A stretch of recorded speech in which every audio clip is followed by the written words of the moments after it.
And for today's, I also need to ask if everyone's okay with being recorded. Just got reminded. If anyone is not okay, please write in the chat. And for today's European Work Time webinar, we are joined by Catherine Negus, a research manager at the Mental Health Foundation, to discuss their 32-hour working week pilot. The Mental Health Foundation is a UK-based charity which addresses mental health issues. The Mental Health Foundation piloted a 32-hour working week model. Catherine will focus today on the impacts their pilot had on the well-being and mental health of their employees, as well as on the organization's productivity. The pilot ran for a full year, from April 2024 to April 2025, with all the charity staff working a 32-hour model, 32-hour week model, or a proportionate reduction for part-time staff, with no loss of pay. Unlike some four-day week models, the foundation's approach offered some flexibility, with staff choosing how to structure the 32 hours. Catherine will deliver a short presentation of around 35 minutes on the subject, and then we will open up the presentation for questions from the audience. So, Catherine, the floor is yours. Thanks, Miguel. Good morning, good afternoon, everyone, depending on where you are.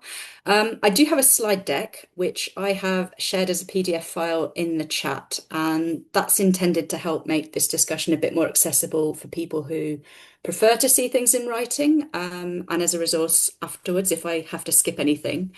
I have found from personal experience recently, it can be a bit counterproductive to try and follow the discussion and the slides at the same time. So if you're similar, feel free to ignore the slides or feel free to follow along with them if you prefer. And I will try to talk as though those slides don't exist, so you shouldn't miss too much by not looking at those. So yeah, thanks Miguel for the introduction. I'm joining from London today. The UK Mental Health Foundation is an independent charity.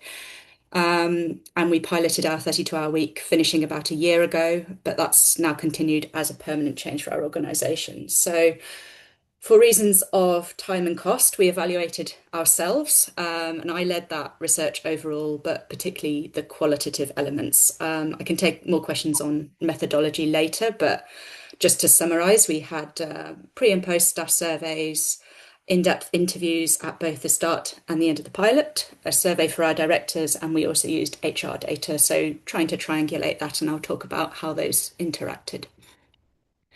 As an organisation, our vision is around the prevention of poor mental health and building a mentally healthy society. So we found pretty convincingly, as a result of this research, that a reduced week has a lot to offer to that. I'm going to focus very much today on what we add to the evidence base on mental health.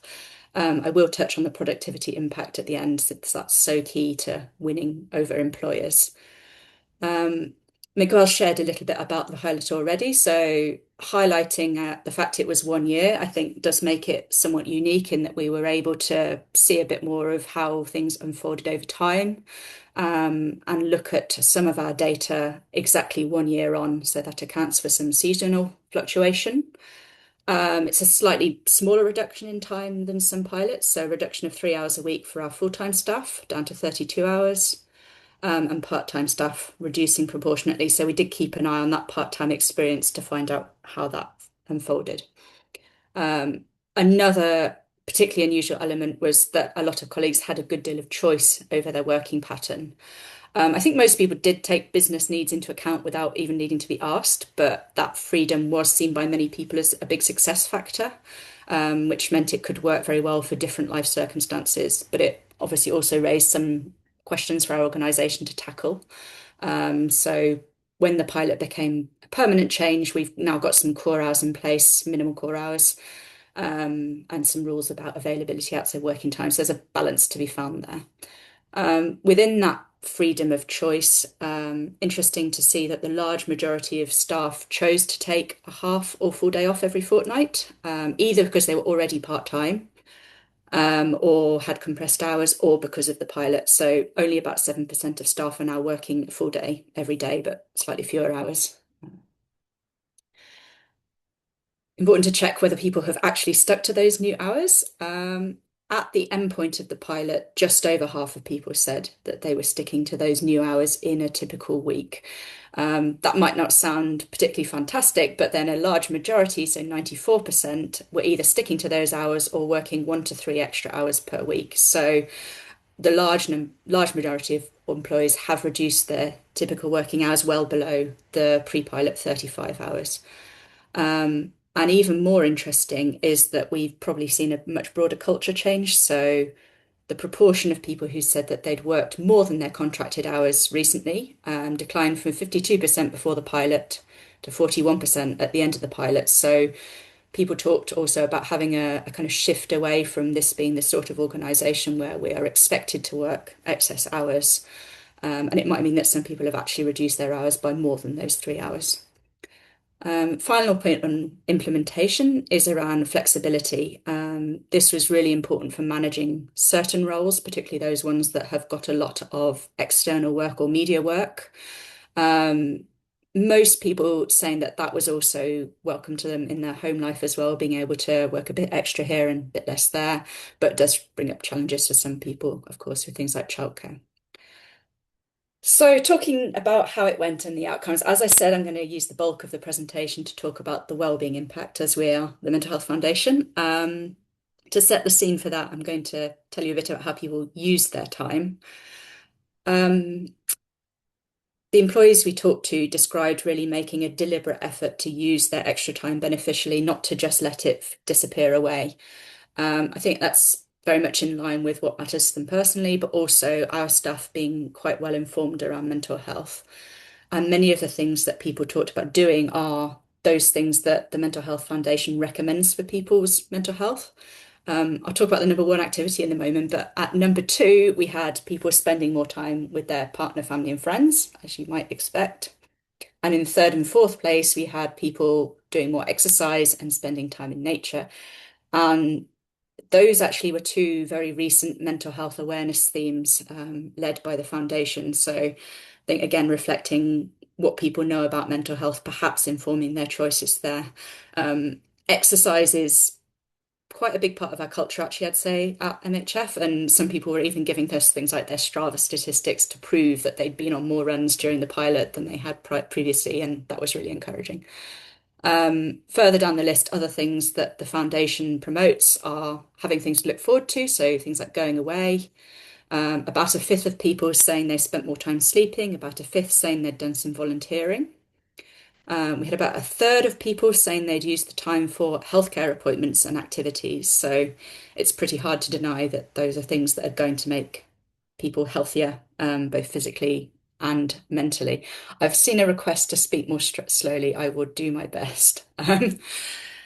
Okay, I should, going back to what I mentioned, the very number one activity that people spent time on, and that was what I'm going to call life admin. So things like housework, chores, doing paperwork, paying the bills. And I think the fact that this came out as number one reflects that reality of the pressure modern life places on many people. So those activities are not very glamorous, but there is a real sense of people having relief from a reduction in that background pressure to do those things all the time. And many people also said that they were not necessarily doing more of this, but having time to do that during the week meant that they were able to have a proper weekend. They were able to really enjoy those other activities outside work more thoroughly. Um, Perhaps also just as important as what people were doing with their time was the difference in the way they were doing those things. So people talked about having more energy, being more less rushed, being more mindful and present. In the interviews at the beginning of the pilot, people talked about their experiences of time at home, being not just about a lack of time, but how tired they were when they came to use that time, or how stressed they were. People talked about juggling things. Whereas towards the end of the pilot, there was a real sense of that pressure having lifted. People were using words like, I've got space, I'm able to breathe. Those terms came up a lot to describe that experience. Um, So how did this play out in terms of well-being? You'll notice I am generally talking in terms of well-being rather than mental health. I see those as two very closely related concepts that both influence each other in both directions. We often use well-being as a proxy for mental health, positive mental health, and it can be easier to measure. So that's why we talk about it in those terms. Um, we looked at what people talked about in using some frameworks for thinking about well-being. One of these is the idea of multidimensional quality of life, which we measured in terms of overall life satisfaction, which is a measure that the UK's Office for National Statistics also uses, which meant we were able to compare that a little bit with changes across the UK during the year of our pilot. And we found that our average life satisfaction score rose during the pilot to just about match the ONS UK average, which was interesting. And 64% of employees showed an improvement on that life satisfaction. Another dimension, another definition of well-being that we think about is feeling good and functioning well. You may have heard the flourishing model described in that way. And we used the Warwick Edinburgh Mental Wellbeing Scale for that, which is a validated measure rather than something experimental. And we found again that 68% of employees showed an improvement on that measure between the beginning and the end of our pilot. And that was quite a large improvement in terms of effect size.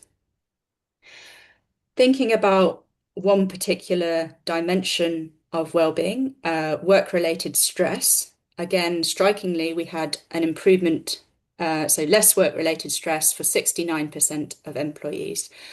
I think that's very important in showing that it's not just a case of benefits at home being offset by stress at work, so having to make up in one area for pressures in the other. It's a holistic improvement across those two areas. I mentioned that part-time employees had a proportionate reduction in hours, and they, to our surprise, showed more improvement than full-time employees for their satisfaction with their work-life balance and their reduction in work-related stress. So that was an interesting one. Obviously, a couple of issues to acknowledge here. So, firstly, not everybody had a wellbeing improvement during the pilot. Just under a fifth of colleagues had reported worse mental wellbeing, and around a fifth had more work-related stress. So, even though those are minorities, we can't be complacent and think a reduced working week will solve all problems. Of course, we can't be certain about the reasons and the attribution for either positive or negative change, especially in the context of a lot of organisational change and national change. But I think what is really striking to notice is that everybody we surveyed wanted our 32-hour week to continue. So I think that in itself tells us something about where some of those changes might have been coming from or not coming from.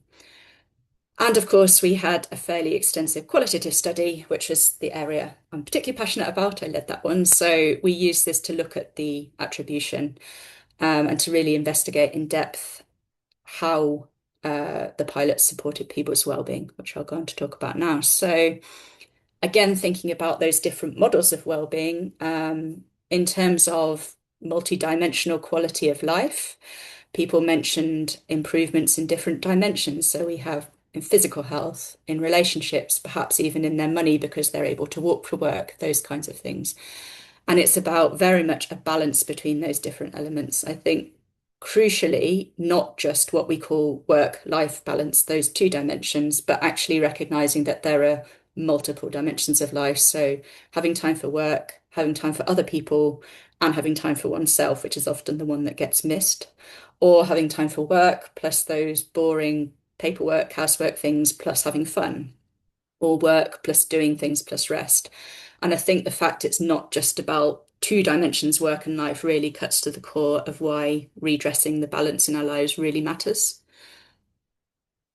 I mentioned the model of well-being, which is around feeling good and functioning well, the flourishing model. And that again was very clear in our qualitative findings. So feeling good, that included things like being less anxious, being less rushed, more relaxed, managing our mood better, people having more energy. One of the feelings that came out really strongly was a sense of freedom. People talked about not having to just fit in tasks for their family whenever there was an available slot, but being able to move them around in a way that actually suited them, having more control over their lives and feeling less overwhelmed. Another really striking one of my favorite themes, because I think it cuts across everything we talked about in this study, was the idea of focus and presence. Um, in the home area, that was particularly talked about in terms of people's time with their children. So being able to really concentrate and focus on their children, not being distracted when they spend time with them. But more broadly, people talked about being more intentional and deliberate about how they use their time, not juggling, not being pulled in every direction. Being able to slow down. I mean, one person talked about having gone to pay the tax on their car. They've been in the queue in the post office and just described in almost moving terms, just being able to stand and have a daydream while she waited and saying it was ridiculous just how lovely being able to take that pause was. Those little things can make a difference. One of the most frequent and prominent themes throughout was a reduction in stress. I've put it here in the discussion because it is very much a feeling, but it's also a concrete experience which we know can erode our mental health if it outstrips our resources. So people talked about a reduction in stress at home, particularly around childcare, life admin, fitting those things in and the way they do them being less rushed, but also talked about reduced stress at work. It's not a play-off of one against the other. And that's to do with things like having recovery time, having time for activities like exercise that help them to cope with that stress. Uh, Another conceptualization of well-being you may be familiar with is the distinction between hedonic well-being, which is about seeking pleasure, avoiding pain, that sort of immediate feeling, versus eudaimonic, which is the idea of fulfilling our values, fulfilling our potential, and finding a sense of meaning and growth in life. And the benefits of a reduced week were very much not just about the immediate pleasure, relaxation, but also to do with people living life more in line with what's important to them. Again, particularly noticeable around relationships and caring responsibilities. Some people even had unexpected increases in that during the pilot. One person saying they didn't know how much longer they were going to have with their parents, and knowing they could go and check in on them was a really big weight off their mind. Another person saying they felt less guilty as a mother because they could be present with their children rather than trying to multitask all the time. And we also had examples from other areas, like people doing more study, doing some research outside their work, which they described as self-actualization and self-fulfillment. And finally, one dimension of not just well-being, but fundamental to mental health is resilience, our ability to adapt to our circumstances and deal with our challenges. That again came up quite strongly. So in many cases, how we handle challenging life experiences like bereavements, which happen for a few people and few families with teenagers going through exams. I want to highlight again that sometimes this was not about frivolous things, but it was about fundamental needs like spending time with family at the end of their life. And this is quite a meaningful change. Um, Probably can't put all of that down to an extra 3 hours a week, but I think just a little bit of space can create more time for some of those very important things as well.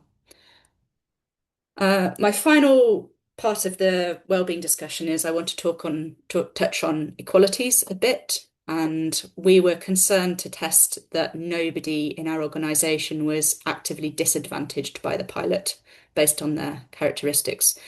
We did some quantitative tests that showed all of the groups we measured showed positive change across all of the measures. So that included things like gender, whether people lived with other people or on their own, and a few which I'll talk about now. So we found that employees who had their own lived experience of poor mental health showed the largest improvements across all of the wellbeing dimensions. Employees with a disability had larger improvements in their satisfaction with their work-life balance, but they did have smaller improvements in mental well-being and work-related stress. So that's one area I would point to for further study. At the same time, the qualitative data really emphasised how meaningful the pilot had been for disabled and neurodivergent employees, people with long-term conditions, parents and carers. To some extent, I think the ability of people to have a choice over the hours that they work can really help to tailor a reduced week to people's unique needs. So some of the people who still choose to work every day but work a shorter day, that might be because of childcare considerations, for example. Um, just to give one example, we had a person talking about preferring to work a few longer days because of the way their mind was working during menopause. And I think that flexibility really enables people to adapt it to their unique needs. Um, Importantly, too, we heard from some disabled colleagues in particular that this kind of initiative can make long-term work in the charity sector much more accessible and viable for them. And part-time work can't always achieve that in sectors that have lower salaries. It just can't, it's not always necessarily, possible for somebody to do part-time work, but they may be struggling to work full-time as a disabled person. So that was an interesting theme. So. I've talked in a lot of depth about well-being. I'm actually making better progress than I thought, so doing well. But productivity was another area that we covered in a lot of depth, and I'm going to touch on that a bit today as well, partly because of the synergy between that productivity area and the well-being improvements. They can't be seen separately, but together. So productivity can be difficult to measure in the charity sector. But at the same time, we have to be very accountable to our funders. So this was an area we gave a lot of attention. Fundamentally, even though they asked a lot of questions along the way, our directors came to consensus at the end of the pilot that there had been no negative effect on productivity or the organisation's ability to deliver. Um, they did ask a lot of questions, and we looked into some of the areas they raised in more detail as part of surveys and so on, and found that on the whole, in areas they asked about, like collaboration, external relationships, there were more positive impacts than negative impacts reported in all of those areas. We also asked staff to self-rate their productivity, obviously liable to some bias, but an interesting indication nevertheless. Only 10% of people said that they were less productive at the end of the pilot than prior to the pilot. 21% said they were less able to manage their workload. Obviously, those are important minorities, and we need to keep paying attention to why that's going on and what can be done. But also need to bear in mind that over half of staff said that they'd actively improved on both those measures, so productivity and ability to manage their workload, and we didn't expect an active reporting of improvement on that. Again, the qualitative work tried to test out some of those conclusions by talking about how and why people had experienced these changes. So thinking about what was the rationale people gave, and again, a very important part of it comes back to well-being, and most importantly, people saying that simply having more rest time, more recovery, gave them more energy for their work.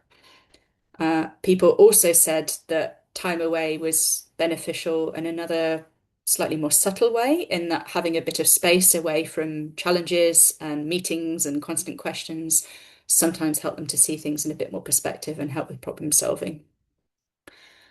This idea of functioning well, obviously very relevant to the workplace and came up again. So that idea of focus was really clear when we talked about work as well. So at the personal level, people feeling they have a real drive now to bash through those tasks, to get things done so that they can have the privilege of extra time off, but also wanting to feel good about doing their job well, and also being less distracted by home worries. We saw more focus and efficiency at the level of the teams, and really importantly at the organizational level. So strategic prioritization and really focusing in on what's important, what has an impact, was a really big success factor. I should say that wasn't seen as a kind of unfortunate side effect, or we've got to do a bit less, so we'll focus more. It was more that this was an actively positive process that would have been valuable in its own right, even without the pilot. Interesting to note also that in our quantitative findings, people reporting improved productivity was correlated with people reporting improved well-being. So those two things go hand in hand. Another important reason for these claimed improvements in productivity was, I'll use a quote from a colleague here, someone saying, with less time, it shines a lens on what is not working as effectively as it could be. It just challenges you to think, can I do the same thing but faster? I think that reflects this continuous learning process you have to go through with anything like this. And we were still improving things at the end of pilot. We're still thinking about it now.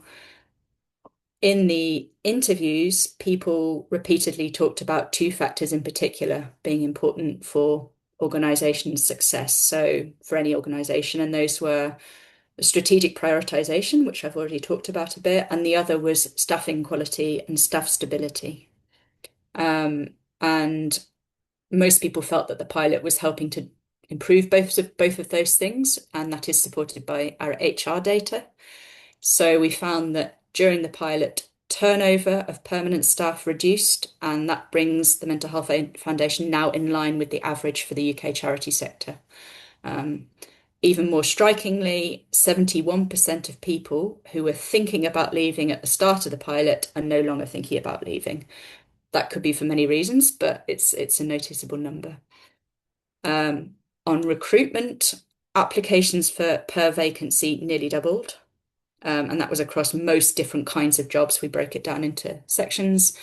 And the reduced working week pilot was the third most commonly given reason for applying to MHF. So even above salary and benefits, perhaps not that surprising in the charity sector, where pay is not usually the driving reason for people to apply.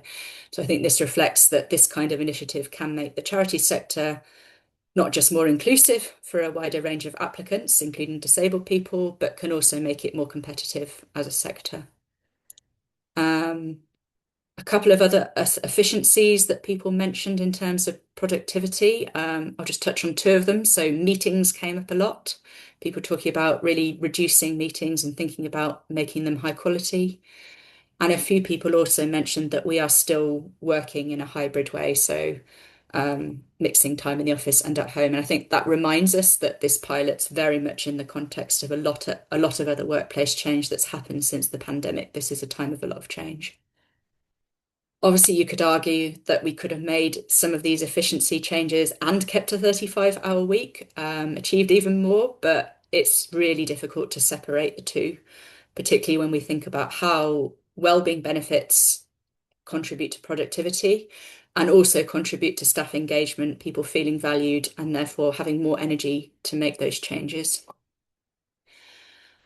Um, just finally, I want to touch on a couple of ways in which the way we implemented the pilot was important for its success. I'm again just going to touch on two of those. There's more in the report, but one of those is around adjusting people's basic contracts where necessary. So you shouldn't assume that just because there's a pilot taking place, if someone can't fit their tasks into the allocated time, that's because of the pilot. It might not be. Some people mentioned that they'd actually found problems with being full-time or being part-time before the pilot, and the pilot had helped to shed light on that, and that had been adjusted for those individuals. The other important factor for us was, again, that liberty of choice over working patterns, and that was important for work too, in that people often use it to choose a pattern that helped them to work best. So times a week where they focus best, times where their team are all in, so they're able to collaborate, or conversely, when it's a nice quiet time. So some people are saying, I actually love working on Fridays because I get to have some peace and quiet and get on with my work while my colleagues are off.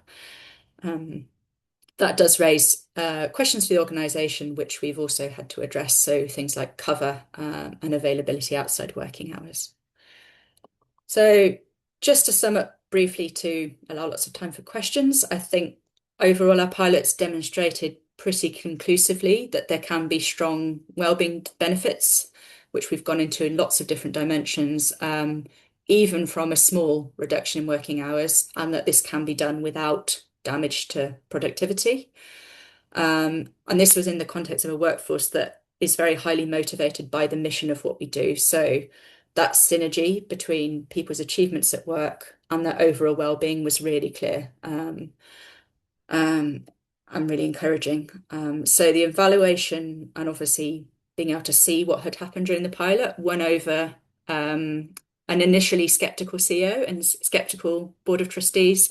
the pilot is now permanent, and we do have a couple of modifications now. So we have core hours Tuesday to Thursday, 10 till 3, so fairly limited core hours, and some agreements about senior staff needing to be available during their afternoons or days off for urgent work like media.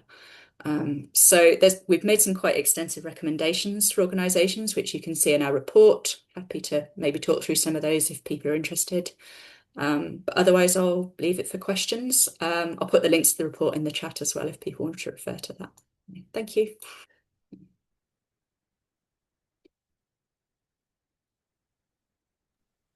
Perfect. Thank you so much, Catherine. That was really fascinating example. I guess now we're going to open the floor up for questions. If anyone has a question, feel free to just raise your hand and I'll be sure to give you the time, or you can also leave a question in the chat and we'll be sure to read it out. Um, if nobody has a question, I'll ask a question and maybe they can think about it. Particularly, I'm interested, Catherine, if you could explain a bit more, how was the pre-trial process? So what motivated your charity group to and your workplace to implement the 32-hour week? Were there like concerns that you wanted to address? Was this like employer or employee initiative, or was it like a collaborative idea? I was just wondering if you could explain a bit more how it is that you decided to Yeah, I trial this. know. Yeah, I know that the Mental Health Foundation did consider this even prior to the pandemic. One previous researcher did some looking into it. I think maybe the discussion around it during the pandemic and following the pandemic probably precipitated that. Um, One of the core goals of our organization is to think about initiatives that can improve mental well-being at a population level. And some research out there has shown that workplaces are a very obvious target for that. They affect so many people. But within a charity sector context, it can be difficult to think of ways to do that. So this is one to test out in that context. Think also in terms of some level of instability, so around funding and things like that, that can mean that turnover can be higher when people are worried about contracts and so on. So particularly in terms of improving staff well-being and encouraging staff to stay, that was one of the chief goals. Yeah, so I think that covers that one. So. Thanks. And you have any other questions? Yeah. Thanks very much, Catherine. Really super interesting and really in depth. And I think, yeah, has offered a really useful insight into, yeah, like a very practical example of working time reduction, at like an organizational level. I was wondering if you could talk about in the evaluation process or preparation process any particular lessons that you learnt internally for how you would approach it again, and maybe like the recommendations you've put into the report for other organizations. Lots. So one reason I like to talk about this is I'd love to do more research having built on those. So in terms of learning around the research, there were some things. So one in particular that I would really like to do differently if I did it again would be to run the baseline study before the staff know about the pilot. So we run the baseline survey a couple of weeks before the pilot began, and I think that may have already been having an effect, kind of improved people's feelings about work even before it started. So I suspect that we might have seen an even bigger increase in well-being if we'd done it before people knew. Obviously, that might have reduced their willingness to take the survey, but that would be an interesting one to try out. We had some limitations around our data on sick leave because we'd switched to new systems of recording and so on, so we don't have reliable sick leave data. That's another one I think is important to look at over the whole course of a year. What else? Obviously, we were participants in the trial as well as being researchers, which is a limitation, but I think that was also a strength in some ways because there was so much discussion of the organizational context that really helped us to understand other things that were going on for people as well as the pilot. But in future studies, I think it would be really interesting to try and address some of those other factors. So if we had a really big data set available, you could look at things like, have you had any big changes in your home life at the same time? Have you had a new manager? And try and look at that in a slightly more quantitative way. That would be really interesting. Um, and again, obviously, I think being able to do a long-term study would be really interesting to see if those benefits are maintained later on. I know they certainly are for me, but whether that's reflected in research. Um, Around recommendations for the organisations doing pilots, I think it would be sensible to start it in a typically less busy month. We went into it in April, which is the month before Mental Health Awareness Week, which we run as a charity. That was a very busy time for some teams, and I think that meant it took a little bit longer for some of the benefits to be seen for some teams. But at the same time, I think it's really positive that we went into it without having kind of perfect conditions and we showed that it can still work. So there's that. I think our management did a good job of seeking feedback throughout to check that things were working, particularly from minoritized groups. We did a midpoint survey as well, which helped us to keep an eye on whether things were really not going well for any groups, and that was encouraging. Making sure the pilot is advertised in recruitment materials. If you're hoping to see a benefits for recruitment, then obviously people need to know about it. So that's one thing, a few things like that. Recommendations in terms of how the pilot actually works. I think some of them I've probably touched on. So things like that freedom of choice over working patterns wherever possible. Obviously, it's not going to be possible in every sector. Maybe sharing wellbeing guidance with staff. So in some sectors, people won't necessarily have seen much around what is good for supporting their wellbeing, what they could consider doing. And some people said that really sharing, photos of your lovely run that you went on Friday or celebrating those things can really help people to have the motivation to use the time well. That clear strategic planning is really crucial.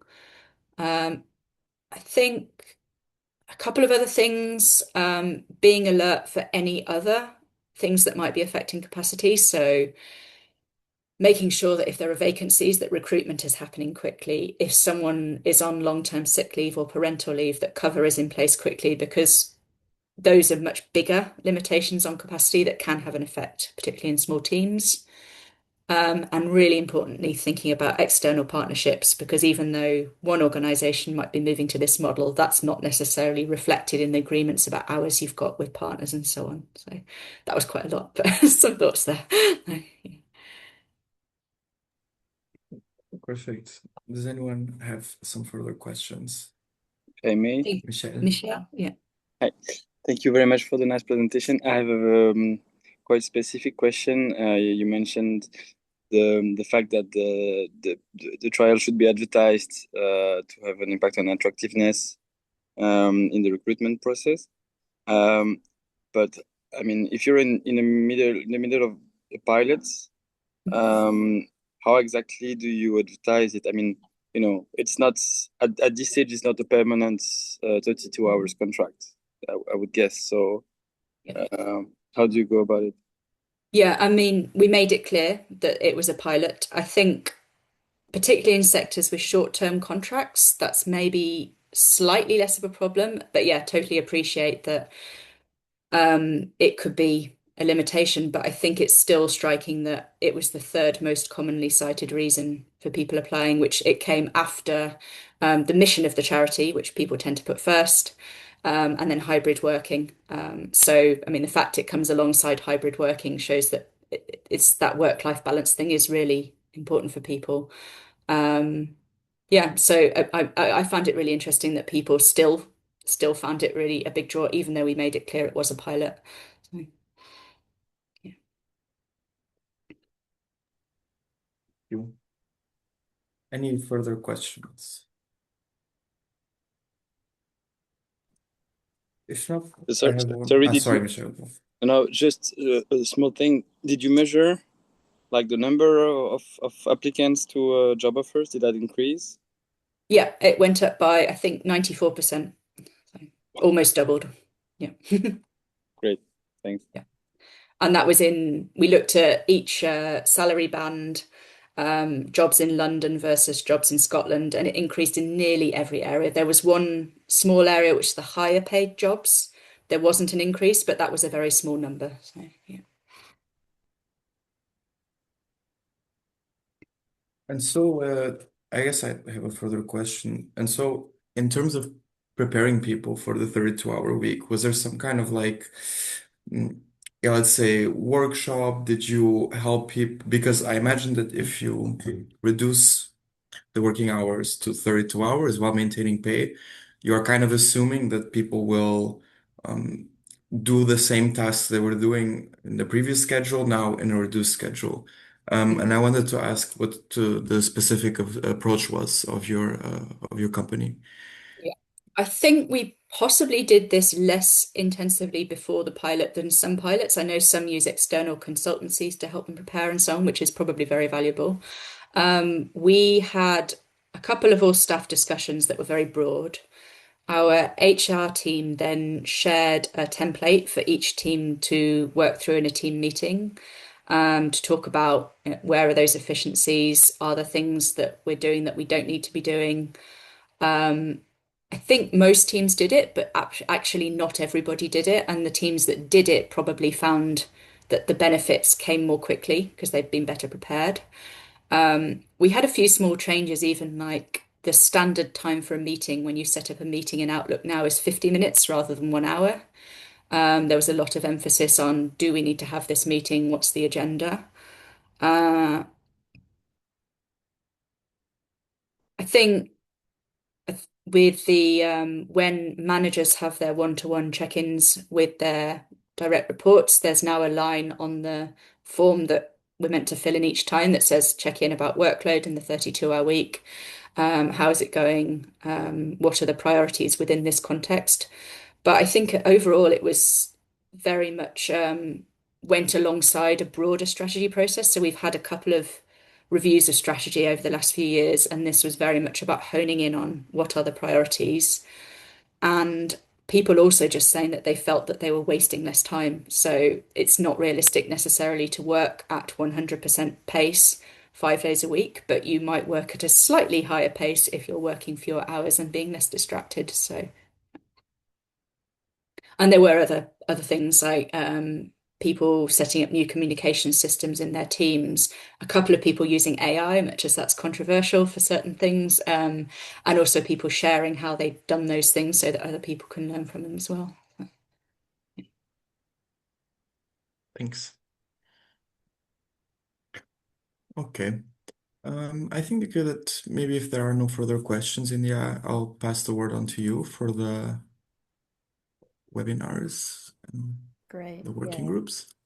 Thank you, Miguel. Yeah, so just to update everyone, then the European Work Time Network has its upcoming webinars beyond this one. So I'll put them in the chat. But on the 27th of May, then we have a webinar for the 100-year anniversary of the 5-day week, where we'll be joined by Joe Ryle from the 4-Day Week Foundation and a representative from the Autonomy Institute to reflect on what happened 100 years ago, the Fordist 5-day week and the trade union and collective struggle for working time reduction then, and also what it means for us today. Yeah, that should be really interesting. And then on the 24th of June, then we are joined by Michelle, who just asked some questions, to talk about the Loi de Robien, which is a piece of 4-day week legislation that enabled the reduction of working time for hundreds of companies in France, but with a specific requirement to increase employment and headcount as well back in the 20th century. So, yes, very interesting webinars coming up. You can sign up on those links that I've shared, and also a flag for the International Conference on Working Time Reduction taking place in September in Porto on the 24th and the 25th. The 24th will be a day organised by the University of Porto in the Institute for Sociology, looking at academic research and other research on working time reduction. Abstract applications are open, so please do submit an abstract to that if you are interested, and look out for more open registrations. And the European Work Time Network is also hosting and organising the second day of this. So we will have our annual members event happening on the second day, and you're welcome to join the network as a member to attend that and express your interest here. I'll just put that link. And also the morning of it will be open to general conference participants for networking, sharing learnings and experience too. So some more events that we have coming up. Back to you, Miguel. Perfect. Well, if there are no any further questions, thank you so much for coming. Thank you so much, Catherine, for your wonderful presentation. And yeah, we will see each other either on the next webinar or hopefully here in Porto for the international conference. So thank you so much for coming, Thank everyone. you, Enjoy your everybody. lunch break. Bye-bye. Bye, Thank you. Catherine. Bye. Bye. Thank you all.